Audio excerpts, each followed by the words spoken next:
Hello guys, welcome to another video. Today we're going to be playing the brand new release, Tomb Raider. This is going to be a quick gameplay video and review of the game itself. As you guys know, this is made by Square Enix and it only came out today, which is the 5th of March.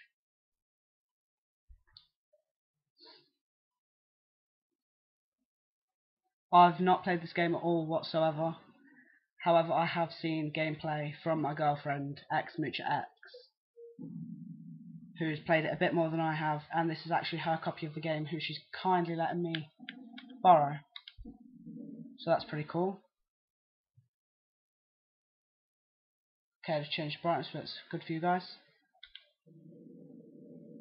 Here you can see the dynamic menu screen. If I move the right analog right, it tilts. If I do it the opposite way, left, it tilts again. I can just basically repose the menu as I like. Then press B to reset it. So I'm going to go ahead and start a new game now.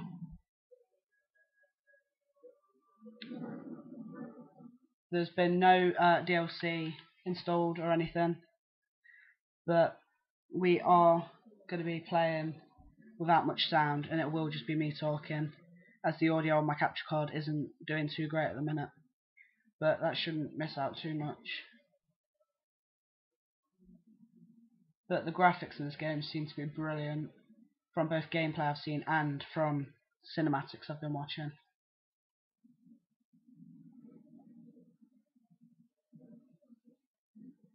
And this is how the story all starts, or at least how I imagine it all starts. I'm not too sure.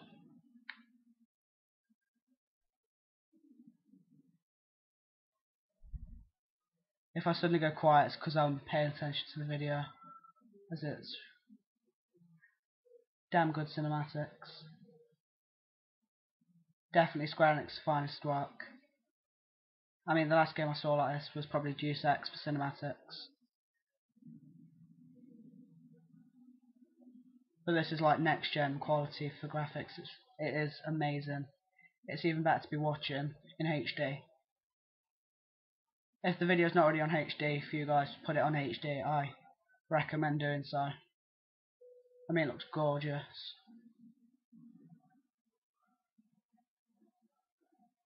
I mean, you can literally see the water pouring off them. It's amazing.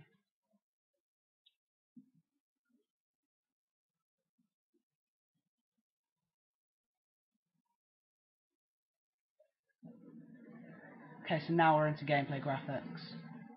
As you can see, just as stunning. Definitely not lacking in presentation fronts. But there is one negative thing about this game: the amount of cutscenes where you are press buttons unaware. But if you played any Tomb Raider game, you'll know that. So that's not really a negative. And XMuchaX is sitting there nodding at me, as she's played all of them, from Legend up to Underworld Anniversary.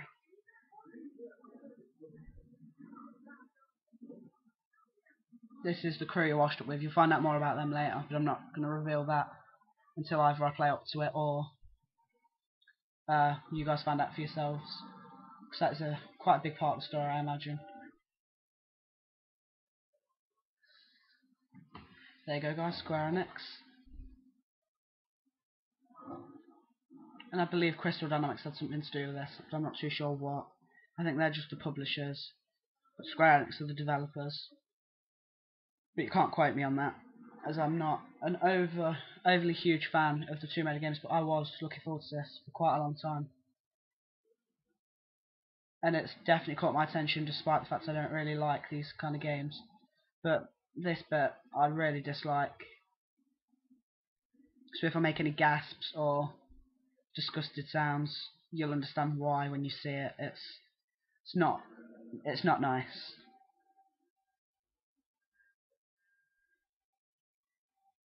So she's literally suspended upside down, tied up, captured by who knows what.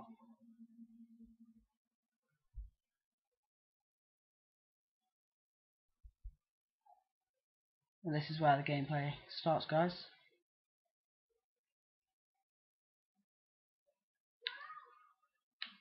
So like I said, this is all gameplay graphics. It even feels heavy to move the character whilst they're like this. And apparently the controls and feel of the movement of the character itself is brilliant. Once again, I'm getting another reassuring nod. Okay. So I'm going to need to satellite the rope that's holding me up.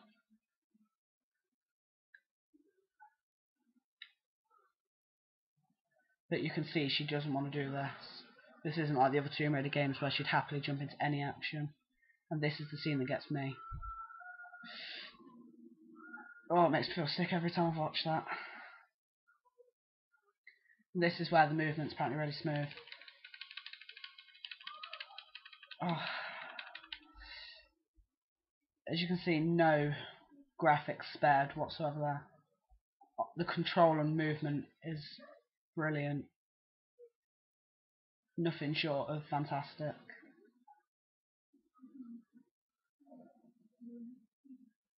And you can see the torment of Lara as she finds, I presume, one of her friends or shipmates, well, sacrificed.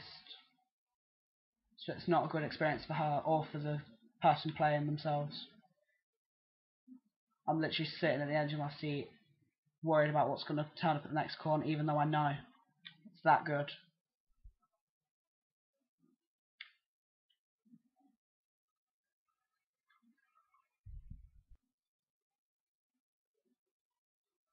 It's good to see Lara still maintaining all the dirt on her from earlier, and it's not been washed away magically by the water. And as you can see, the torch is just gone. They have a new feature called Survival Instincts, which is this. You scan your surroundings for useful things. So as we can see, the fire there will more than likely activate something on the left side of the room. So let's see if the jumping's good. The jumping is definitely improved from the last game. The fire spread, I wouldn't say it's as good as Far Cry 3's, if any of you guys have played that. But that is definitely plausible fire. Really realistic.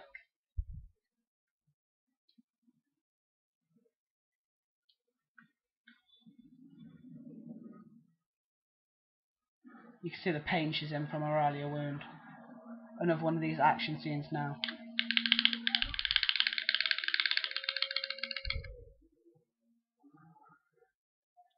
And I believe if you fail any of these buttons, you pretty much get an instant death or a really bad injury towards your character.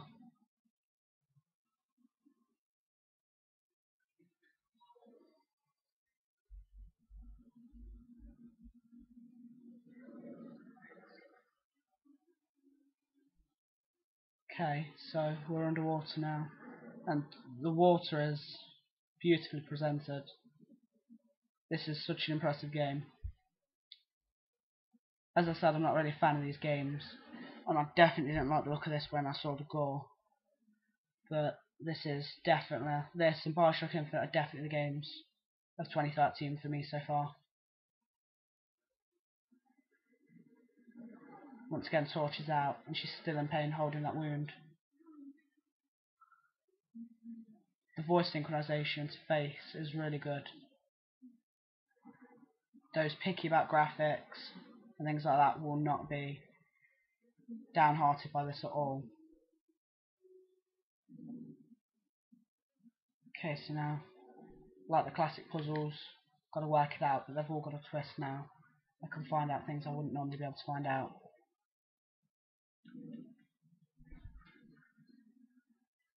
So I imagine I have to burn both of them.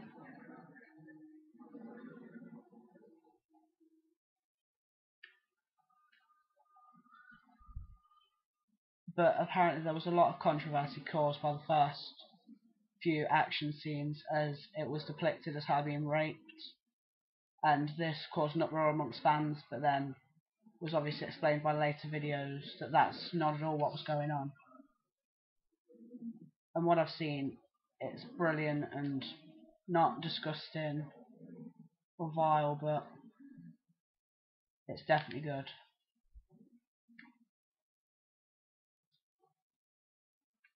Okay, so I don't really know what I'm doing here.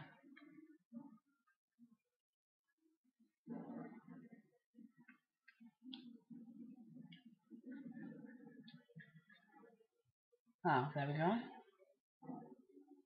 That's filling up the second carrier with that. So now if I go back and do what I did previously. The blood looks excellent on this.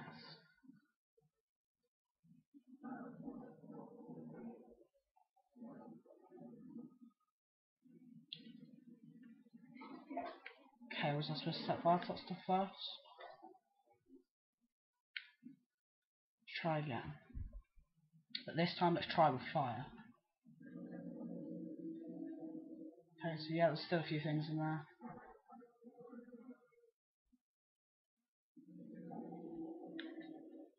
Okay, so get back there.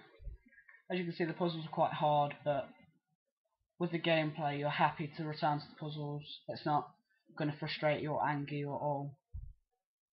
And you'll be more than happy to go back to an area you've already explored. There we go. The explosive barrels will be set off. The vibration of the controller was really well planned then. Okay. Let's find a way through here. Okay. Just about to escape.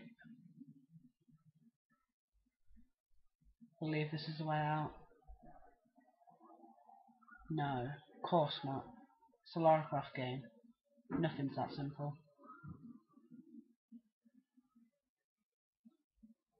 You can definitely feel the panic in the character's movement.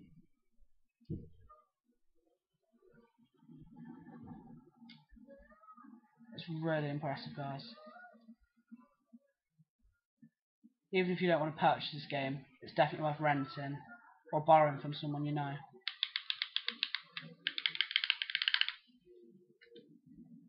As you see, one false move with the buttons and you die. I believe that's press X then instead of Y. And that's the sort of thing that happens to you. It's not at all pretty, but it's good. Now I know the button to press, I'll be fine. See, there we go. Oh, another gruesome scene from Lara.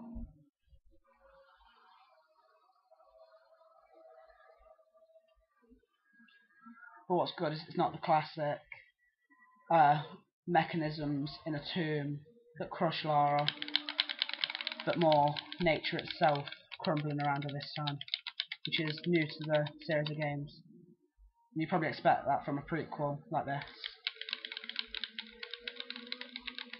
I think they should have waited an extra 9 months or so though to release this on the next gen consoles, but I think it'd be the same graphics. You can't really go wrong with graphics like these. There we go, I finally escaped. As you can see, she's absolutely battered, bruised. She's not happy with anything going on. She's terrified. Don't forget this is the prequel to her. Prequel to her and her story, how she became a Croft.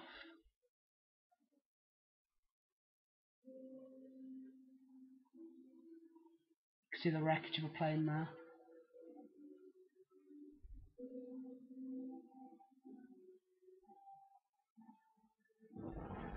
I'll be honest with you guys, the first time I saw this coming up, the first thing I thought in my head was, surely she must notice that appearing in the distance. But that's just me messing about. But that is it for a gameplay video for Tomb Raider. You may see another one soon, but just stay tuned and let's see. See you guys.